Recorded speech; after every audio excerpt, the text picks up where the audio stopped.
Assalamualaikum warahmatullahi wabarakatuh. Perkenalkan, nama saya Mega Asriani dengan PM 0735231155. Di sini saya akan menjelaskan wawancara saya dengan usaha yang saya wawancara, yaitu Lampa Yaya City. Yang pertama, kita langsung masuk ke ringkasan eksekutif. Di sini ada lokasinya, yaitu di Pulau Moti, Kelurahan Coffee, Kota Ternate. Terus ada kategorinya, yaitu kategori kuliner.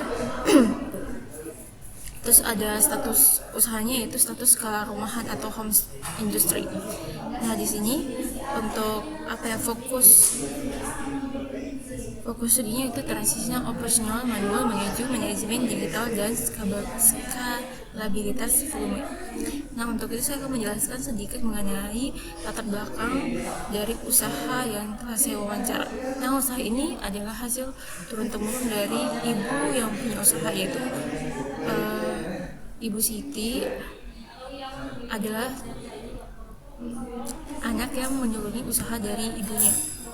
Nah, latar belakang dari terbentuknya usaha ini yaitu untuk mencari modal penghasilan tambahan untuk keluarga. Nah,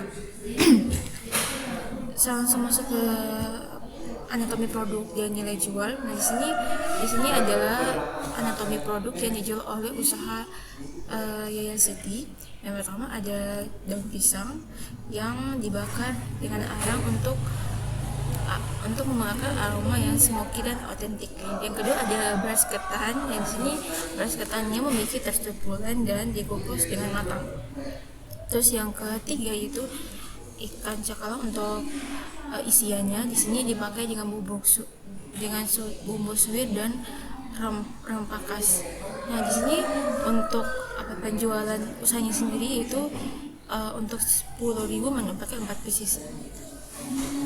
Untuk kelebihannya di sini itu tanpa pengawet, terus dibuat setiap pagi hari, jadi tidak ada yang dipanaskan, jadi setiap hari akan dibuat ulang. Terus yang ketiga yaitu halal dan higienis. Selanjutnya ada profil wirausaha dan motivasi ganda. Nah, ini untuk misi budaya itu untuk melestarikan kuliner warisan di tengah gempuran makanan instan modern dan menjaga otentisitas rasa asli usaha tersebut.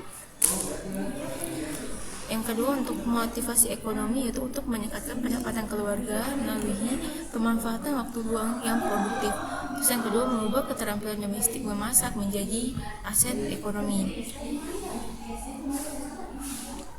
Selanjutnya ada siklus produksi atau biasa yang dikenal dengan fresh daily. Nah, untuk fresh daily ini yang pertama pagi buta akan melakukan persiapan untuk pembelian ikan cakalang segar dan kunci kualitas anti amis. Terus yang kedua ada pengolahan. Nah, pengolahan ini yaitu mengukus kentang dengan kukusan bersat dan menumis isian ikan. Yang ketiga ada praktikan manual di mana membungkus ketan dan isian dengan daun pisang. Selanjutnya pembakaran. Nah, pembakaran ini memanggang di atas barang aran dengan ketergantungan pada cuaca. Nah, untuk tantangan operasionalnya yaitu asap panas, keterbatasan tenaga kerja keluarga dan membatasi output harian. Selanjutnya di sini ada posisi pasar. Nah, posisi pasar dalam lanskap kompetisi. Di sini ada dua posisi pasar. Yang pertama pasar modern dan instan dan pasar otentik dan tradisional. Nah, untuk usaha yang saya wawancari target audiensi yaitu primernya yaitu ibu rumah tangga dan konsumsi keluarga. Nah, untuk sekundernya yaitu mahasiswa, kantin kampus dan acara adat atau biasa acara-acara yang membutuhkan acara yang membeli kuliner tersebut. Selanjutnya situasional atau bisa dijadikan oleh kas daerah. Keunggulan kompetitifnya itu rasa otentik yang tidak bisa direplikasi oleh mesin. Terus ada struktur modal dan aset awal. Nah, di sini untuk total estimasi modal awal yang dikeluarkan yaitu 3 juta. Nah, 3 juta ini untuk yang pertama menjadi peralatan produksi.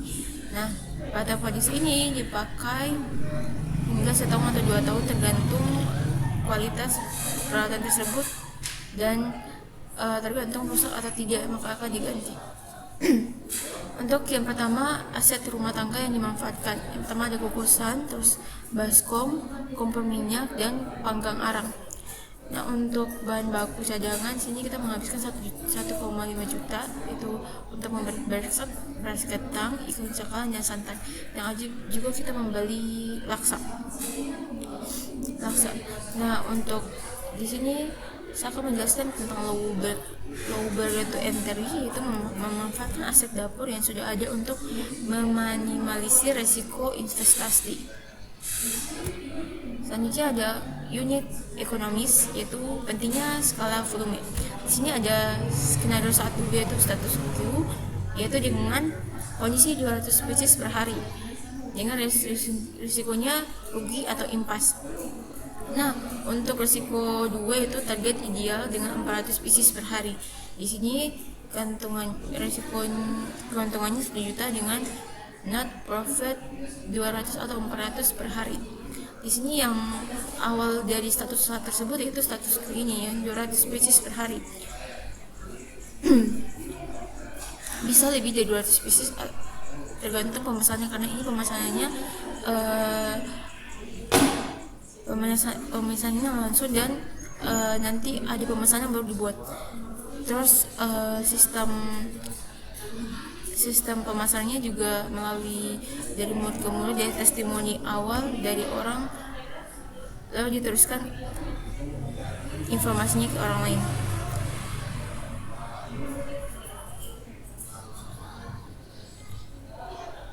Nah, setelah itu yang disarankan oleh saya selaku wawancara yaitu di target ideal 400 spesies per hari.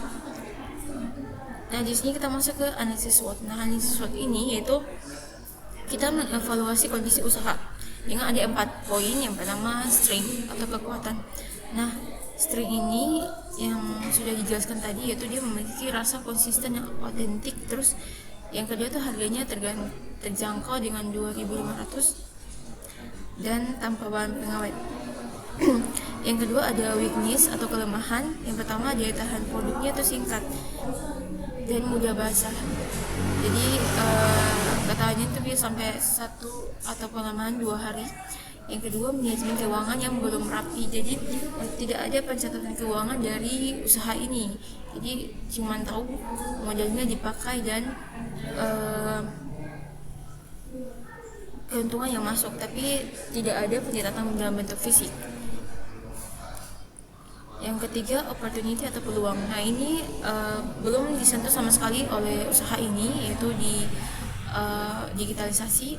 Di sini masih pemasarannya masih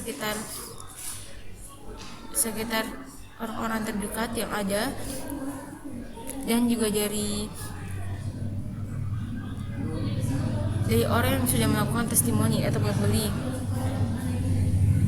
Yang pertama di sini kita gunakan digitalisasi, yaitu memakai medsos dan WhatsApp untuk melakukan promosi jangka panjang.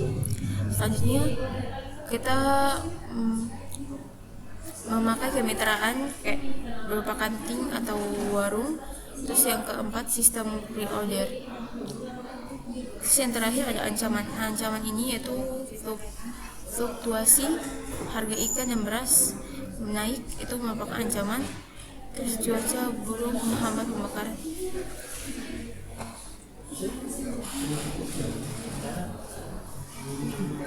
Yang terakhir, mitigasi tantangan operasional. Yang pertama ada fluktuasi harga bahan ikan dan beras. Ini solusinya penyesuaian volume produksi harian berdasarkan harga pasar terkini. Yang kedua, cuaca pembakaran manual. Di sini ada solusi dengan daun lebih awal dan manajemen waktu produksi. Terus yang ketiga, keterbatasan tenaga kerja. Ini disarankan untuk menambah karyawan karena usaha tersebut hanya mengandalkan diri sendiri. Yang selanjutnya kita masuk ke roadmapnya.